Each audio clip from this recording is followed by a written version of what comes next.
Hoy nos sumergimos en las ideas de Pierre Teilhard de Chardin. Una figura, fascinante. Jesuita, paleontólogo, filósofo... Sí, una mezcla realmente singular para el siglo XX. Totalmente. Intentó algo muy audaz. Conectar la fe cristiana y la ciencia de la evolución, justo cuando parecían más enfrentadas que nunca. Exacto. Tenemos aquí varios análisis sobre su vida y obra. Y bueno, nuestra idea es destilar un poco la esencia de este pensador tan particular, a veces llamado clandestino. Es que su propia vida ya es de novela. Nace en 1881, formación jesuita, sí, pero desde muy joven con una pasión enorme por la geología, por las piedras, ¿no? Ajá. Y luego la Primera Guerra Mundial. Fue camillero. Esa experiencia tan brutal parece que le marcó muchísimo. Ahí empezó a ver esa unión entre materia y espíritu, incluso en medio del horror. Qué fuerte. Y después, claro, sus viajes científicos a China. Clave. Participó en el descubrimiento del famoso hombre de Pekín. Eso le dio muchísimos datos, claro. Datos para su ciencia, pero ¿y sus ideas filosóficas? Ahí estuvo el problema. Sus teorías sobre una evolución con un propósito, con una dirección, chocaron de frente con el Vaticano. Le prohibieron publicar sus obras filosóficas en vida. ¡Ostras! Y murió, fíjate qué curioso, un domingo de Pascua, en 1955. Algo que parece ser él había deseado. Increíble. Bueno, vayamos al núcleo de su pensamiento. ¿Qué es eso tan revolucionario que proponía? A ver, Teilhard veía la evolución no solo como algo biológico. Para él era un proceso cósmico total, una cosmogénesis. Cosmogénesis. Sí, como una creación continua en etapas. Primero la geosfera, la materia inerte, las rocas, el planeta. Luego la biosfera, la aparición de la vida. Hasta ahí más o menos estándar, ¿no? Sí, pero aquí viene lo interesante. La noosfera, la esfera del nous, del pensamiento. La conciencia humana reflexiva que, según él, envuelve el planeta. ¿Como una capa? Exacto. Una capa de pensamiento, de cultura, de información. Formuló incluso una ley de complejidad-consciencia. Ley de complejidad-consciencia. Explícame eso un poco. Pues, básicamente, que a mayor complejidad organizada de la materia, emerge un mayor grado de conciencia o interioridad. Piensa en la diferencia entre una roca, una planta, un animal y un ser humano. Vale, entiendo la progresión. Y la noosfera sería esa culminación, por ahora, de la complejidad en la Tierra. Una especie de cerebro colectivo planetario en formación. Suena muy actual, casi a Internet, ¿no? Pero, ¿hacia dónde iba todo esto? ¿Tenía un final, esta evolución? Sí, y aquí es donde se pone la cosa, bueno, más compleja y controvertida. Él hablaba del punto omega. Omega, como el final del alfabeto griego. Justo, un punto final de convergencia absoluta. El clímax de la complejidad y, por tanto, el clímax de la conciencia y la unidad. Filosóficamente, es un polo de atracción que tira de todo el universo. Vale, y teológicamente, porque era jesuita. Pues ahí está el kit de la cuestión. Identificó ese punto omega con lo que llamó el Cristo cósmico. ¿El Cristo cósmico? ¿Como una metáfora? No. Para él era algo real. Cristo como la fuerza activa dentro de la evolución, atrayendo y unificando toda la creación hacia ese omega. Madre mía, entiendo ahora las reticencias del Vaticano. Claro, para Teilhard, la humanidad tenía un papel activo en esto, construir la noosfera conscientemente, colaborar en esta convergencia hacia omega. Uf, vale. ¿Y cómo se recibió todo esto? ¿Más allá del Vaticano? Pues... complicado. Desde la Iglesia, como dices, mucho recelo.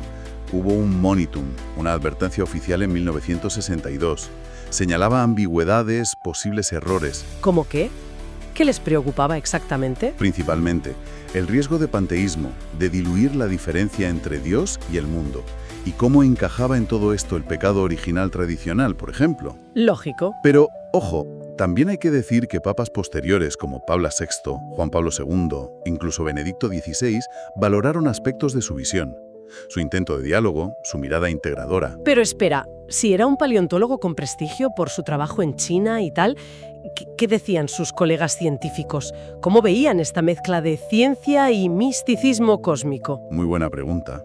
A ver, como paleontólogo, su trabajo de campo era respetado. Tenía credibilidad científica por descubrimientos como el Sinanthropus pekinensis. Claro. Pero su gran síntesis, su filosofía evolutiva, eso ya. fue otra historia. Recibió críticas duras desde la ciencia, ¿Por qué? pues por ir más allá de lo demostrable empíricamente, por meter una finalidad, una teleología, en la evolución que la ciencia, no suele admitir.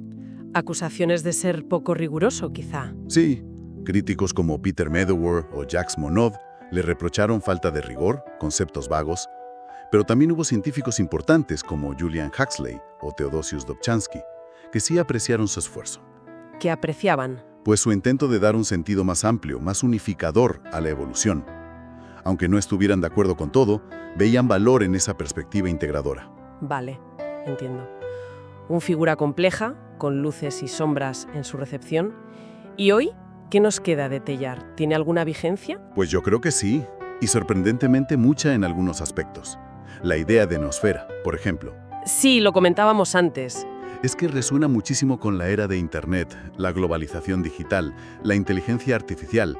Nos hace preguntarnos si esta red global nos está llevando a una conciencia más ética y unida, o solo a una conexión más superficial, ¿no? Es una buena pregunta. Y su visión integral del cosmos nos recuerda que somos parte de la biosfera, no sus dueños. Algo fundamental ahora con la crisis ecológica. Totalmente. Incluso su idea de un Cristo cósmico, aunque teológicamente delicada, puede ofrecer puentes para el diálogo interreligioso, buscando lo divino inmanente en el mundo. Fíjate que anticipó la idea de interconexión planetaria y la necesidad de una ética global hace décadas.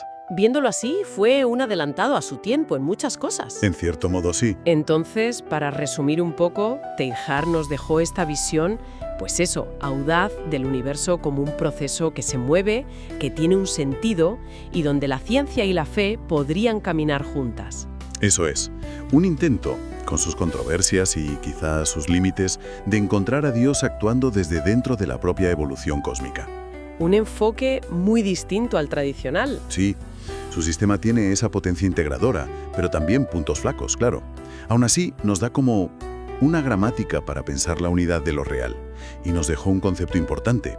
El progreso real debe ser personalizante. Personalizante. ¿Qué quería decir con eso? Para él significaba todo aquello que aumenta nuestra libertad interior, nuestra capacidad de reflexión y sobre todo nuestra comunión, nuestra unión ética y afectiva con los demás. No solo el poder tecnológico o la complejidad externa. Interesante. Libertad, interioridad, comunión. Exacto. Un progreso que nos haga más personas en el sentido más profundo. Y eso nos lleva a una reflexión final, ¿no? En este mundo nuestro de IA, de redes que nos conectan al instante, ¿estamos realmente construyendo una noosfera que nos personaliza? ¿Que nos hace más conscientes, más libres, más unidos de verdad? O quizá corremos el riesgo de una conexión que, paradójicamente, nos aísle o nos fragmente más. Ahí queda la pregunta flotando, algo sobre lo que seguir dándole vueltas.